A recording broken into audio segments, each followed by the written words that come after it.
اعوذ باللہ من الشیطان الرجیم بسم اللہ الرحمن الرحیم اللہم صلی علی محمد وعلی محمد وجل فرجہم اجمعین۔ ویورز، آج کے ہمارے ٹاپک کا آغاز صحیفہ کربلا سے کیا جاتا ہے، تو چلیں شروع کرتے ہیں۔ بسم اللہ الرحمن الرحیم، الحمدللہ رب العالمین، والصلاة والسلام علی سید الانبیاء والمرسلین محمد وآل طیبین الطاہرین، اما بعد۔ حضرت امام حسین علیہ السلام نے فرمایا، کبھی بھی حق بات کہنے سے مت گھبرانا، کیونکہ خدا کے سوا نہ تو کوئی زندگی کم کر سکتا ہے نہ کوئی رزق روک سکتا ہے۔ عبداللہ ابن عمر نے اگرچہ امیر المومنین حضرت علی ابن ابی طالب علیہ السلام کی بیعت نہ کی، لیکن آپ علیہ السلام کے مخالفین کی صف میں داخل بھی نہ ہوا، اور امیر المومنین حضرت علی ابن ابی طالب علیہ السلام کے مخالفین کی حمایت نہ کی۔ بعض اہل سنت کے ماخذ میں ذکر ہوا ہے کہ عبداللہ اپنی زندگی کے آخری حصے میں اس وجہ سے بہت غمگین اور پریشان تھا کہ امیر المومنین حضرت علی ابن ابی طالب علیہ السلام کی حمایت کیوں نہ کی، اور کہتا تھا کہ اپنے کسی بھی کام پر نادم اور پشیمان نہیں ہوں سوائے اس کے کہ امیر المومنین حضرت علی ابن ابی طالب علیہ السلام کے ہمراہ فتنہ گرا افراد کے خلاف جنگ نہ کر سکا۔ حضرت امام حسین علیہ السلام کو جنگ سے منع کرنا۔ عبداللہ حق اور باطل میں مقابلے میں خاموشی اختیار کرتا تھا اور کہتا تھا کہ ظالم حکومت کے خلاف بھی آواز اٹھانا جائز نہیں ہے۔ اس نے حضرت امام حسین علیہ السلام سے کہا، میں نے پیغمبر اکرم صلی اللہ علیہ وآلہ وسلم سے سنا ہے کہ آپ صلی اللہ علیہ وآلہ وسلم نے فرمایا کہ حضرت امام حسین علیہ السلام کو شہید کر دیا جائے گا، اور اس لیے اس نے حضرت امام حسین علیہ السلام کو کوفہ کی طرف جانے سے منع کیا اور مدینہ واپس لوٹنے کا مشورہ دیا، لیکن حضرت امام حسین علیہ السلام نے قبول نہ کیا اور اپنے سفر کو جاری رکھا۔ اس وقت عبداللہ ابن عمر نے یزید سے بیعت کی ہوئی تھی اور اسے پیغمبر اکرم صلی اللہ علیہ وآلہ وسلم کا جانشین سمجھتا تھا۔ معاویہ ابن سفیان کے نام خط۔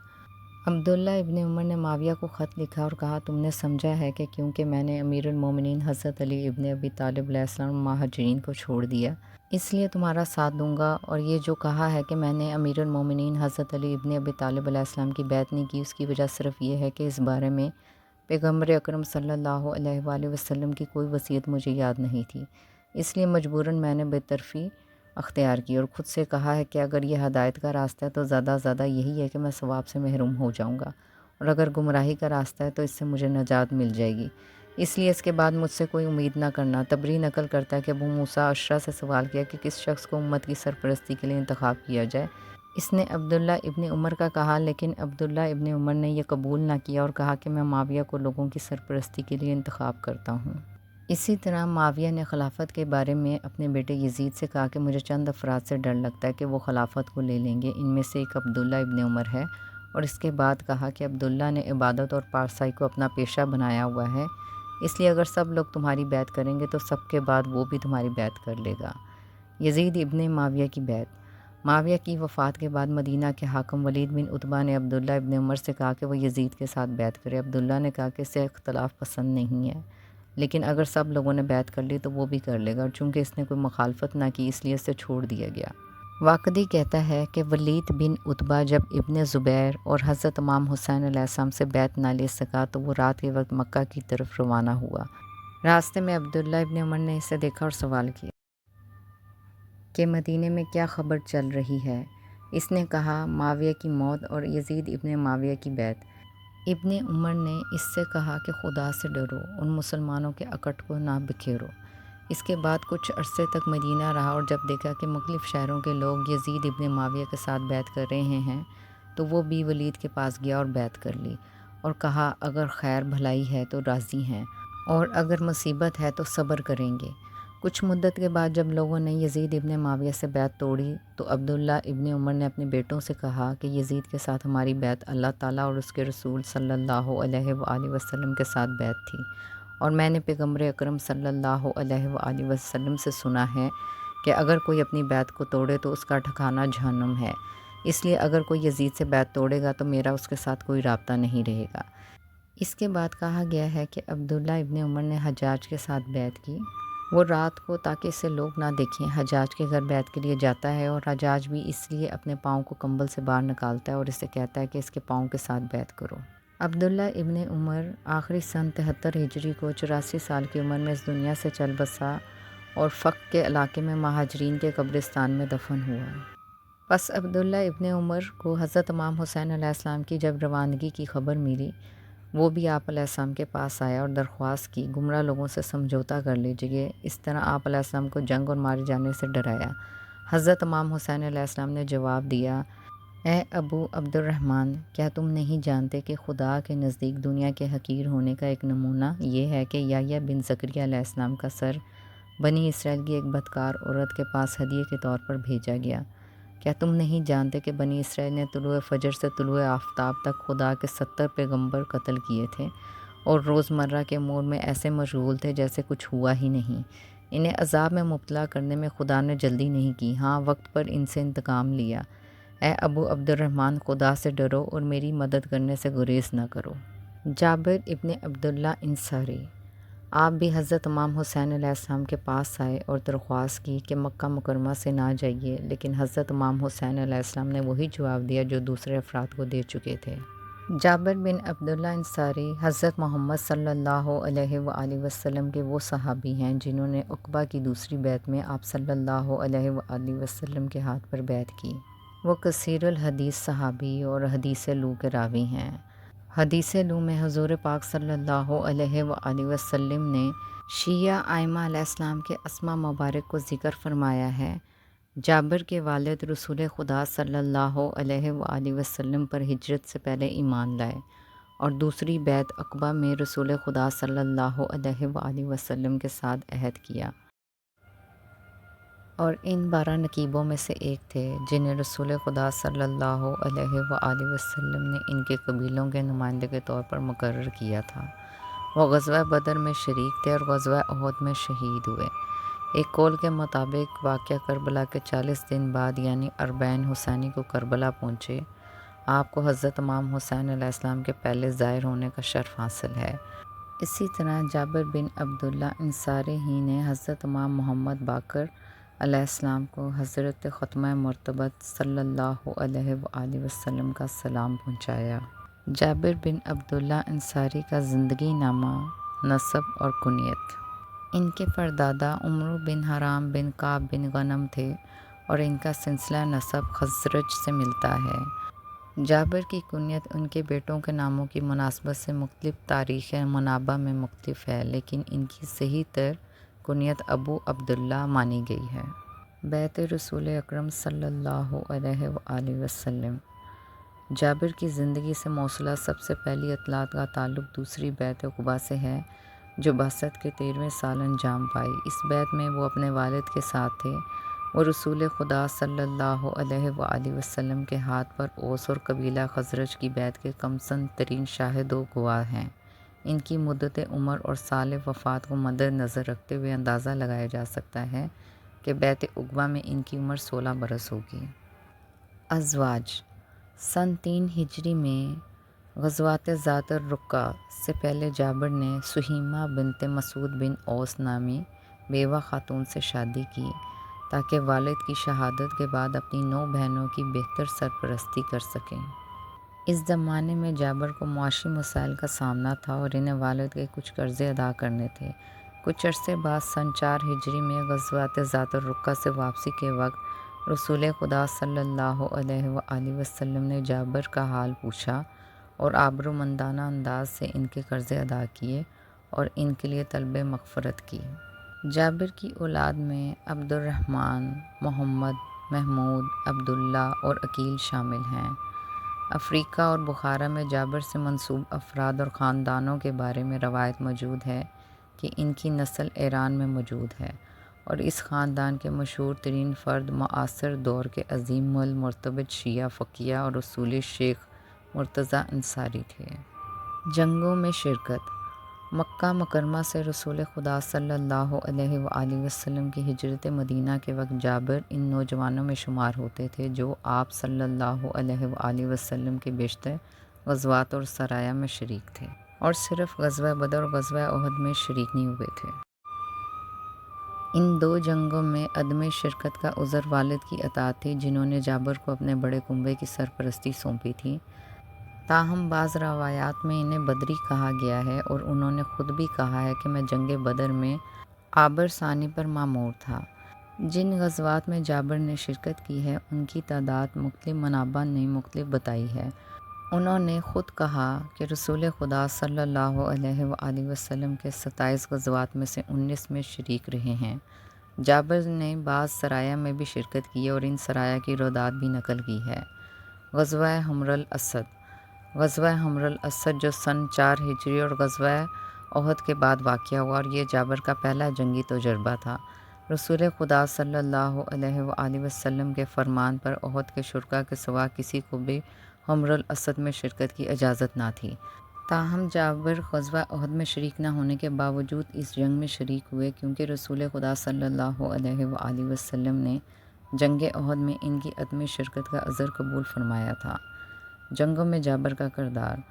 ماضی اور جنگوں کی تاریخ کا مطالعہ کرنے سے معلوم ہوتا ہے کہ جنگ میں جابر کا کردار کچھ زیادہ بڑا نہ تھا۔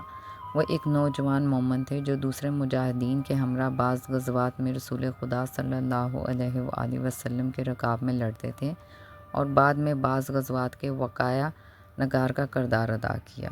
رسول اللہ صلی اللہ علیہ وآلہ وسلم کے ساتھ رابطہ۔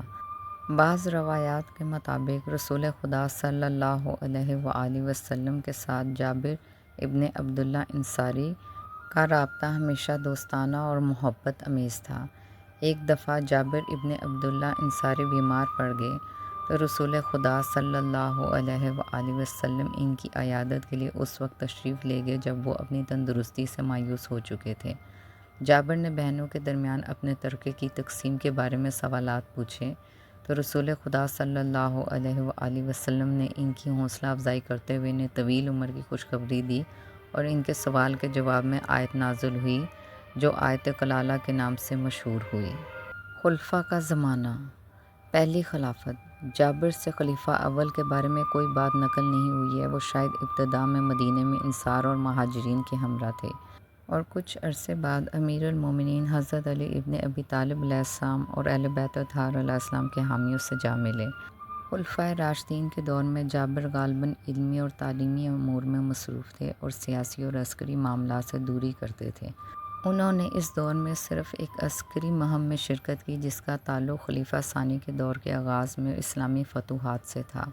جابر نے ایک روایت میں خالد بن ولید کی سرکردگی میں دمشق کے محاصرے کی روایت بیان کی ہے جس میں وہ شریک ہوئے تھے، لیکن یہ معلوم نہیں ہے کہ کیا جابر فتح عراق کے دوران بھی خالد کی صفحہ میں تھے یا نہیں۔ دوسری خلافت۔ جابر خلیفہ ثانی کے دور میں عریف تھے۔ عریف کسی بھی قبیلے کے ایسے فرد کو کہا جاتا تھا جو خلیفہ کی طرف سے اپنے قبیلے کے سربراہ کے طور پر مقرر کیا جاتا تھا یا قبیلے کے ہاں خلیفہ کا رابطہ یا نمائندہ ہوتا تھا۔ تیسری خلافت۔ خلیفہ ثالث کے دور میں جابر کی سرگرمیوں کے بارے میں کوئی خاص اطلاع تاریخ نے ثبت نہیں کی ہے۔ صرف یہی کہا جا سکتا ہے کہ جب مصری مترزین نے مدینہ کا رخ کیا تو جابر انصار کو دوسرے 50 افراد کے ہمراہ خلیفہ کی طرف سے مامور ہوئے کہ مترزین کے ساتھ مذاکرات کر کے انہیں مصر کی طرف پلٹا دیں۔ خلافت امیر المومنین حضرت علی ابن ابی طالب علیہ السلام کا دور۔ وہ جنگ صفین میں امیر المومنین حضرت علی ابن ابی طالب علیہ السلام کی سپاہ میں شامل تھے۔ امیر المومنین حضرت علی ابن ابی طالب علیہ السلام کی خلافت کے اواخر میں جب معاویہ کے گماشتوں نے شہروں کو غارت کرنا شروع کیا تو مدینہ بھی اس لوٹ مار اور قتل و غارت سے محفوظ نہ رہا۔ معاویہ کی طرف سے بصر بن ارطاط نے سن 40 ہجری میں مدینہ پر حملہ کیا تو جابر کا قبیلہ بنو سلمہ بھی اس حملے کا نشانہ بنا اور بصر بن ارطاط نے اس قبیلے سے بیعت مانگی۔ جابر جو بصر کی بیعت کو گمراہی اور ضلالت سمجھتے تھے انہوں نے ام المومنین ام سلمہ سلام اللہ علیہ کے گھر میں پناہ لی اور آخر کار ام سلمہ کے مشورے سے خون ریزی کا سبب کرنے کی غرض سے بیعت کی۔ منبر رسول خدا صلی اللہ علیہ وآلہ وسلم کی منتقلی۔ معاویہ نے اقتدار سنبھالنے کے بعد سن 50 ہجری میں رسول خدا صلی اللہ علیہ وآلہ وسلم کے منبر کو دمشق منتقل کرنے کا فیصلہ کیا تو جابر ابن عبداللہ انصاری ان لوگوں میں سے ایک تھے جو معاویہ کے پاس گئے اور اسے اس عمل سے باز رکھا۔ امویوں کی حکومت۔ جابر ابن عبداللہ انصاری نے رسول خدا صلی اللہ علیہ وآلہ وسلم کا دور دیکھا تھا اور قرآن و سنت سے واقف تھے، چنانچہ وہ امیوں کی بدعتوں اور ان کے طرز عمل سے زردہ خاطر تھے اور آرزو کرتے تھے کہ کاش سماعت سے محروم ہوتے اور بدعتوں اور دینی اقتدار میں تبدیلیوں کی خبریں نہ سن سکتے۔ سن 74 ہجری میں حجاج بن یوسف امیوں کی طرف سے مدینہ کا والی بنا اور ہر طرف اس کی گستاخیوں کا چرچا تھا۔ جہاں تک ممکن تھا اس نے مدنی عوام اور بزرگوں کی توہین کی اور جابر ابن عبداللہ انصاری سمیت اصحاب رسول خدا صلی اللہ علیہ وآلہ وسلم پر غلاموں کے طرح داغ لگا دیے۔ اس کے باوجود جابر ابن عبداللہ انصاری نے اپنے رویے میں تبدیلی کے سوا حجاج کے اس عمل پر کوئی رد عمل ظاہر نہیں کیا اور وصیت کی کہ حجاج بن یوسف ان کی نماز جنازہ نہ پڑھائیں۔ جابر ابن عبداللہ انصاری کے سفر۔ جابر نے سن 50 ہجری کے عشرے میں مصر کا سفر کیا۔ بعض مصریوں نے ان سے حدیثیں نقل کی ہیں۔ ان دنوں جابر کے قبیلے سے تعلق رکھنے والا مسلمہ بن مخلد انصاری مصر کا والی تھا اور ابن مندہ کی روایت کے مطابق جابر نے مسلمہ کے ہمراہ شام اور مصر کا سفر اختیار کیا۔ حدیث کے بعض منابع کے مطابق جابر نے عبداللہ بن انیس سے قصاص کے بارے میں ایک حدیث سننے کی غرض سے شام کا سفر کیا جس کی تاریخ نامعلوم ہے۔ وہ معاویہ کے دور میں شام گئے جہاں انہیں معاویہ کی بے رخی کا سامنا کرنا پڑا۔ جابر معاویہ کے اس رویے سے سخت ناراض تھے اور مدینہ کی طرف روانہ ہوئے اور معاویہ کی طرف سے 600 دینار کا ہدیہ قبول نہیں کیا۔ جابر کے ساتھ معاویہ کے طرز سلوک کو خلیفہ ثالث کے قتل کے باموجب اہلیان مدینہ کی توہین و تذلیل کی عموی روش کا حصہ سمجھا جا سکتا ہے۔ حدیث میں جابر کا کردار۔ جابر ابن عبداللہ انصاری صحابہ کے اس گروہ سے تعلق رکھتے ہیں کہ جنہوں نے رسول خدا صلی اللہ علیہ وآلہ وسلم سے کثیر احادیث نقل کی ہیں۔ حدیث و روایات و سیرت و تاریخ کی کتب میں جابر ابن عبداللہ انصاری کی روایات سے کثیر تعداد میں نقل ہوئی ہیں اور ان کی منقولہ روایات اسلامی مذاہب کے ہاں قابل توجہ ہے۔ جابر فقہی احکام میں صاحب رائے تھے اور فتویٰ دیا کرتے تھے۔ چنانچہ ذہبی نے انہیں صاحب فتویٰ مجتہد اور فقیہ کا عنوان دیا ہے۔ جابر ابن عبداللہ انصاری نے رسول خدا صلی اللہ علیہ وآلہ وسلم سے حدیث نقل کرنے کے علاوہ صحابہ اور حتیٰ بعض تابعین سے بھی روایت کی ہے۔ امیر المومنین حضرت علی ابن ابی طالب علیہ السلام، طلحہ بن عبید اللہ، عمار بن یاسر، معاذ بن جبل اور ابو سعید خدری ان صحابہ میں سے ہیں جن سے جابر نے روایت کی ہے۔ جابر اس قدر دینی معارف و تعلیمات حاصل کرنے کے طالب و مشتاق تھے کہ انہوں نے ایک صحابی رسول صلی اللہ علیہ وآلہ وسلم سے براہ راست حدیث رسول صلی اللہ علیہ وآلہ وسلم سننے کے لیے شام کا سفر اختیار کیا۔ اس شوق نے آخری عمر میں جابر کو خانہ خدا کی مجاورت پر آمادہ کیا تاکہ وہاں رہ کر بعض حدیثیں سن لیں۔ وہ حدیث کے سلسلے میں نہایت بابصیرت اور نقاد تھے اور احادیث و روایات نقل کرنے میں قبائلی مسابقتوں سے پرہیز کرتے تھے۔ مثال کے طور پر وہ خود خزرجی تھے لیکن اس بات کے مترف تھے کہ خزرجی راویوں نے بنو قریظہ کے فیصلے کے حوالے سے رسول خدا صلی اللہ علیہ وآلہ وسلم کے اس کلام میں تحریف کی ہے جو آپ صلی اللہ علیہ وآلہ وسلم سعد بن معاذ کے حق میں ادا کیے تھے، صرف اس لیے کہ سعد بن معاذ قبیلہ اوس کے زعیم تھے۔ حضرت امام باقر علیہ السلام، نیز حضرت امام جعفر صادق علیہ السلام اور حضرت امام موسیٰ کاظم علیہ السلام نے بھی حضرت امام باقر علیہ السلام کے حوالے سے چند احادیث نبوی جابر سے نقل کی ہیں۔ مشہور شیعہ احادیث کی اسناد میں جابر کا نام ذکر ہوا ہے۔ ان مشہور احادیث میں حدیث غدیر، حدیث ثقلین، حدیث انا مدینۃ العلم و علی بابا، حدیث منزلت، حدیث رد الشمس اور حدیث صد الابواب شامل ہیں۔ نیز جابر ابن عبداللہ انصاری ان احادیث کے بھی راوی ہیں جن میں رسول خدا صلی اللہ علیہ وآلہ وسلم نے اپنے بعد 12 ائمہ اسماء گرامی بیان فرمائے ہیں اور حضرت امام مہدی علیہ السلام کی خصوصیات متعارف کرائی ہیں۔ حدیث روح ان مشہور احادیث میں سے ہے جو جابر ابن عبداللہ انصاری نے نقل کی ہے اور ان میں رسول خدا صلی اللہ علیہ وآلہ وسلم کے جانشین ائمہ اثنا عشر کے اسماء گرامی بیان ہوئے ہیں۔ حلقہ درس جابر ابن عبداللہ انصاری نے مسجد نبوی میں اپنا حلقہ درس دائر کیا، جہاں وہ حدیثیں املا کرتے اور لکھواتے تھے، اور تابعین کی ایک جماعت ان سے علم حاصل کرتے اور حدیثیں لکھتے تھے۔ جابر ابن عبداللہ انصاری سے بڑی تعداد میں راویوں نے حدیثیں نقل کی ہیں، جن میں سعید بن مسیب، حسن بن محمد بن حنفیہ، عطا بن ابی رباح، مجاہد بن جبر، عمرو بن دینار مکی، عامر بن شراحیل شبی اور حسن بصرہ سر فہرست ہیں۔ مفتی مدینہ الطبقات الکبیر میں ابن سعد کی درجہ بندی کے مطابق جابر ابن عبداللہ انصاری مفتہ اصحاب اور مقتدیٰ یا اہل العلم و الفتویٰ کے زمرے میں نہیں ہیں، تاہم ذہبی نے انہیں مدینہ کے مفتیوں میں سے یاد کیا ہے۔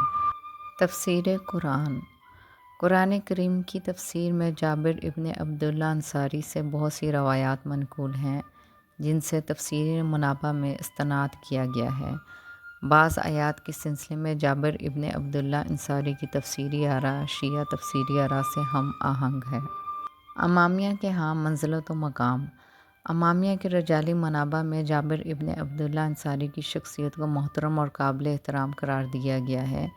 اسے ائمہ علیہ السلام، امیر المومنین حضرت علی ابن ابی طالب علیہ السلام سے حضرت امام باقر علیہ السلام کے اصحاب میں سے شمار کیا گیا ہے۔ تاہم یہ امر قابل ذکر ہے کہ جابر ابن عبداللہ انصاری حضرت امام سجاد علیہ السلام کے دور میں دنیا سے رخصت ہوئے ہیں، جبکہ حضرت امام باقر علیہ السلام ابھی لڑکپن یا نوجوانی کی عمر میں تھے۔ چنانچہ جابر ابن عبداللہ انصاری کو حضرت امام باقر علیہ السلام کے اصحاب میں شمار نہیں کیا جا سکتا۔ بعض رجالی منابع میں جابر ابن عبداللہ انصاری کی شہرت اور ان کی مدح میں منقولہ روایات کے پیش نظر تاکید ہوئی ہے کہ جابر ابن عبداللہ انصاری کے لیے کسی توثیق کی ضرورت نہیں ہے، گو کہ جابر ابن عبداللہ انصاری ثقیفہ کے واقعے میں امیر المومنین حضرت علی ابن ابی طالب علیہ السلام کے ساتھیوں میں سے نہ تھے، لیکن کچھ عرصہ بعد اہل بیت اطہار علیہ السلام کے سچے وفادار اور مخلص اصحاب و انصار کے زمرے میں قرار پائے۔ محبت اہل بیت اطہار علیہ السلام جابر ابن عبداللہ انصاری کی نگاہ میں امیر المومنین حضرت علی ابن ابی طالب علیہ السلام اس قدر بلند مقام و مرتبے کے مالک تھے، جنہیں پیغمبر اکرم صلی اللہ علیہ وآلہ وسلم کے زمانے میں میزان حق سمجھا جاتا تھا، اور آپ علیہ السلام کے ساتھ بغض اور دشمنی منافقین کی شناخت کا ذریعہ تھی۔ جابر ابن عبداللہ انصاری مدینہ کی گلیوں سے گزرتے تھے اور انصار کی مجالس میں شرکت کرتے تھے، اور انہیں نصیحت کرتے تھے کہ اپنے فرزندوں کی تربیت حب علی علیہ السلام کے ساتھ کیا کریں۔ ان کا کہنا تھا کہ جو شخص امیر المومنین حضرت علی ابن ابی طالب علیہ السلام کو اللہ کی برتر مخلوق نہ سمجھے، وہ ناشکری کا مرتکب ہوا ہے۔ جابر کا یہ کلام کہ علی خیر البشر ہیں، جعفر بن احمد قمی نامی شیعہ مولف کی کتاب نوادر الاثر فی علی خیر البشر کا عنوان ٹھہرا۔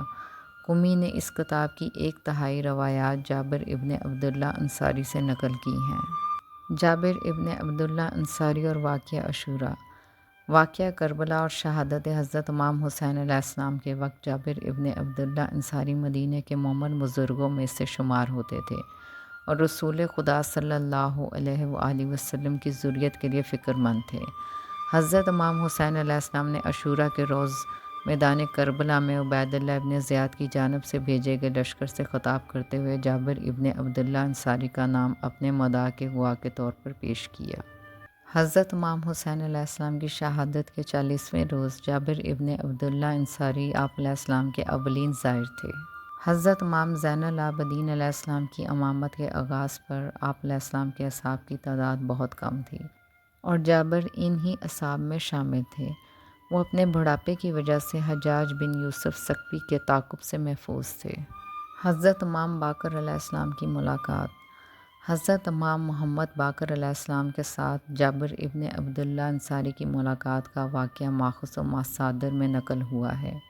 رسول خدا صلی اللہ علیہ وآلہ وسلم نے جابر بن عبداللہ انصاری سے مخاطب ہو کر فرمایا تھا، اے جابر، تم اس قدر عمر پاؤ گے کہ میری ذریت میں سے ایک فرزند کا دیدار کرو گے جو میرے ہم نام ہوں گے۔ وہ علم کا چیرنے پھاڑنے والا ہے۔ یبقر العلم بکرا یعنی علم کی تشریح کرتا ہے جیسا کہ تشریح و تجزیہ کا حق ہے، پس میرا سلام انہیں پہنچا دو۔ جابر ابن عبداللہ انصاری کو اس فرزند کی تلاش تھی، حتیٰ کہ مسجد مدینے میں پکار پکار کر کہتے تھے یا باقر العلم۔ اور آخر کار ایک دن حضرت امام محمد بن علی علیہ السلام کو تلاش کیا، ان کا بوسہ لیا اور پیغمبر اکرم صلی اللہ علیہ وآلہ وسلم کا سلام انہیں پہنچایا۔ پس جابر ابن عبداللہ انصاری بھی حضرت امام حسین علیہ السلام کے پاس آئے اور درخواست کی کہ مکہ مکرمہ سے نہ جائیے، لیکن حضرت امام حسین علیہ السلام نے وہی جواب دیا جو دوسرے افراد کو دے چکے تھے۔ عبداللہ ابن زبیر نے بھی حضرت امام حسین علیہ السلام سے درخواست کی تھی کہ مکہ مکرمہ میں قیام پذیر رہیے، کہ وہ آپ علیہ السلام کے ہاتھ پر بیعت کریں، کہ اس کی پیروی میں دیگر افراد بھی حضرت امام حسین علیہ السلام کی بیعت کریں گے۔ اس کا مقصد یہ تھا کہ لوگوں کی نظروں میں محتم نہ قرار پائیں اور اس کی اس پیشکش کو حسن نیت پر حمل کیا جائے۔ یہ بھی منقول ہے کہ جب عبداللہ ابن زبیر کو یہ خبر ملی کہ حضرت امام حسین علیہ السلام عازم کوفہ ہیں، مکہ مکرمہ میں آپ علیہ السلام کا قیام اس کے لیے بہت ناگوار تھا۔ چونکہ حضرت امام حسین علیہ السلام کی موجودگی میں لوگ اس کے فرمان کی اطاعت نہیں کرتے تھے، لہٰذا اس کی دلی تمنا یہ تھی کہ آپ علیہ السلام مکہ مکرمہ چھوڑ کر چلے جائیں۔ وہ حضرت امام حسین علیہ السلام کی خدمت میں پہنچا اور کہا، کیا ارادہ ہے؟ بنی امیہ نے جو خدا کے صالح بندوں پر ستم ڈھا کے رکھے ہیں، اگر ان کے انتقام میں ان سے جنگ نہ کی جائے تو مجھے خوف یہ ہے کہ کہیں عذاب خدا نازل نہ ہو جائے۔ حضرت امام حسین علیہ السلام نے فرمایا، میں کوفہ کا قصد رکھتا ہوں۔ عبداللہ ابن زبیر نے کہا، خدا آپ علیہ السلام کو کامیاب کرے، اور میرے پاس بھی ایسے ہی انصار و مددگار ہوتے جیسے آپ علیہ السلام کے انصار و مددگار ہیں تو میں بھی کوفہ چلتا۔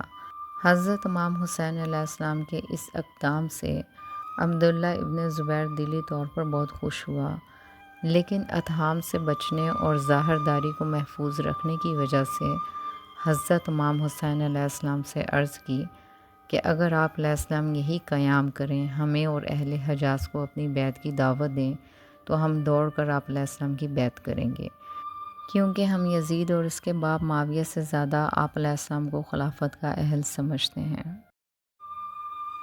عبداللہ ابن عباس اور عبداللہ ابن زبیر۔ جب حضرت امام حسین علیہ السلام مکہ مکرمہ سے عراق کی سمت روانہ ہوئے تو عبداللہ ابن عباس نے عبداللہ ابن زبیر کے شانے پر ہاتھ مار کر کہا، زبیر کے بیٹے، تمہارے لیے زمین ہموار ہو گئی۔ حضرت امام حسین علیہ السلام عراق کی سمت چلے گئے۔ عبداللہ ابن زبیر نے کہا، عباس کے بیٹے، خدا کی قسم تم خلافت کو صرف اپنے خاندان میں محدود کرانا چاہتے ہو اور کسی کو اس لائق نہیں سمجھتے، اور خود کو سب سے زیادہ خلافت و حکومت کا اہل سمجھتے ہو۔ عبداللہ ابن عباس نے کہا، یہ بات وہ کہے جسے شک ہو، ہمیں تو یقین ہے، تم اپنے ہی کہو اور بتاؤ کہ تم نے خود کو کیسے خلافت کا اہل سمجھا۔ اس نے کہا، اپنی شرافت کی بنا پر۔ عبداللہ ابن عباس نے کہا، کس چیز کے ذریعے تمہیں شرافت ملی؟ اگر تمہاری کوئی حیثیت ہے تو وہ ہماری وجہ سے۔ ہم تجھ سے بلند و افضل ہیں کیونکہ تو نے ہم سے شرافت کسب کی ہے۔ جب بحث کرتے ہوئے ان کی آواز بلند ہو گئی تو عبداللہ ابن زبیر کے غلام نے عبداللہ ابن عباس سے کہا، اے عباس کے بیٹے، ہمیں معاف کرو، خدا کی قسم آپ ہاشمی حضرات ہمیں نہیں چاہتے ہیں تو ہم بھی تمہیں پسند نہیں کریں گے۔ عبداللہ ابن زبیر نے غلام کے منہ پر ایک تماچا مارا اور کہا، جب تک میں موجود ہوں اس وقت تک تم نہیں بول سکتے۔ ابن عباس نے کہا، تم نے اپنے غلام کو کیوں مارا؟ خدا کی قسم تادیب و تنبیہ اسے کی جاتی ہے جو دین سے خارج ہو گیا ہو۔ زبیر کے بیٹے نے کہا، دین خدا سے کون خارج ہو گیا ہے؟ ابن عباس نے کہا، تم۔ اسی انصا میں قریش کے دو گروہوں نے ان کے درمیان فیصلہ کر دیا۔ اوزائی کہتے ہیں، جب مجھے یہ اطلاع ملی کہ حضرت امام حسین علیہ السلام مکہ مکرمہ میں ہیں اور عازم عراق ہیں تو میں مکہ مکرمہ پہنچا اور خدمت میں شرف یاب ہوا۔ مجھے دیکھا تو آپ علیہ السلام نے فرمایا، اوزائی، یقیناً تم میرے پاس اس لیے آئے ہو کہ مجھے عراق نہ جانے دو، لیکن خدا صرف یہ چاہتا ہے کہ میں عراق جاؤں۔ اوزائی، عبد الرحمن بن عمرو بن محمد علماء شام میں سے ایک تھے۔ سفیان ثوری نے ان سے روایت کی ہے۔ انہوں نے ساسا بن سوہان اور احنف بن قیس سے روایت کی ہے۔ ساسا بن سوہان نے معاویہ کے زمانے میں اور احنف بن قیس نے سن 67 ہجری میں وفات پائی۔ اس بنا پر ممکن ہے اوزاعی حضرت امام حسین علیہ السلام کے زمانے میں رہے ہوں اور ان کی خدمت میں پہنچے ہوں، لیکن الکنی والا تقام میں ان کی وفات 157 ہجری میں مرقوم ہے۔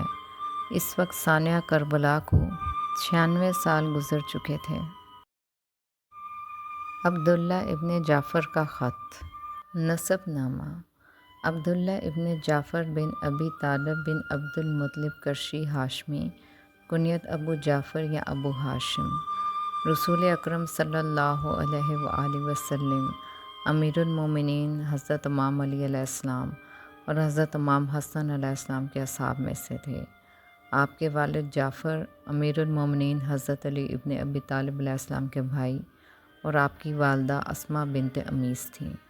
تاریخ پیدائش اور بچپن: جعفر بن ابی طالب حبشہ کی طرف مسلمانوں کی ہجرت کے وقت اپنی بیوی اسماء بنت امیس کو بھی اپنے ساتھ لے گئے، اور عبداللہ ابن جعفر نے حبشہ میں پہلے مسلمان نومولود کے عنوان سے اس دنیا میں قدم رکھا۔ عبداللہ 27ویں سن ہجری کو غزوہ خیبر کے بعد اپنے خاندان کے ساتھ مدینہ چلے گئے اور پیغمبر اکرم صلی اللہ علیہ وآلہ وسلم کی بیعت کی۔ احادیث کے مطابق جب جعفر بن ابی طالب جنگ موطا میں شہید ہو گئے تو پیغمبر اکرم صلی اللہ علیہ وآلہ وسلم نے ان کے بچوں منجملہ عبداللہ کو مورد لطف قرار دیا۔ جنگ کے اختتام پر عبداللہ کو جعفر سے متعلق پیغمبر اکرم صلی اللہ علیہ وآلہ وسلم کی ایک حدیث، جس میں آپ صلی اللہ علیہ وآلہ وسلم نے فرمایا تھا کہ جعفر جنگ میں ہاتھوں سے محروم ہونے پر خدا نے جنت میں انہیں 2 پر دیے ہیں اور وہ ان کے ذریعے جنت میں پرواز کریں گے، اس بنا پر انہیں ابن ذی الجناحین کہا جاتا تھا۔ خلفاء کے دور خلافت میں: کتاب فتح شام کے مطابق عبداللہ ابن جعفر نے عمر کے دور خلافت میں فتوحات شام میں شرکت کی ہے اور ابو عبیدہ نے انہیں 500 سپاہیوں کی کمانڈ دی تھی۔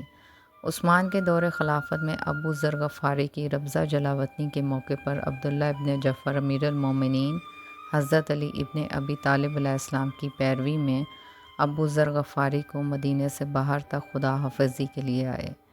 ابن ابی حدید کے مطابق کوفہ میں عثمان کا حاکم ولید بن عقبہ کی شراب خوری کے معاملے میں عبداللہ ابن جعفر نے امیر المومنین حضرت علی ابن ابی طالب علیہ السلام کے حکم سے ولید پر حد جاری کی۔ سن 35 ہجری میں جب مخالفین نے عثمان کے گھر کا محاصرہ کیا تو عبداللہ ابن جعفر بھی ان افراد میں شامل تھے جنہیں امیر المومنین حضرت علی ابن ابی طالب علیہ السلام نے مخالفین کے ہاتھوں عثمان کی حفاظت کے لیے مامور کیا ہوا تھا۔ امیر المومنین حضرت علی ابن ابی طالب علیہ السلام کے دور خلافت میں عبداللہ ابن جعفر امیر المومنین حضرت علی ابن ابی طالب علیہ السلام کے دور خلافت کے اکثر حوادث میں موجود رہے اور آپ علیہ السلام کی بیعت کی تھی۔ آپ نے امیر المومنین حضرت علی ابن ابی طالب علیہ السلام کی طرف سے جنگ جمل میں بھی شرکت کی۔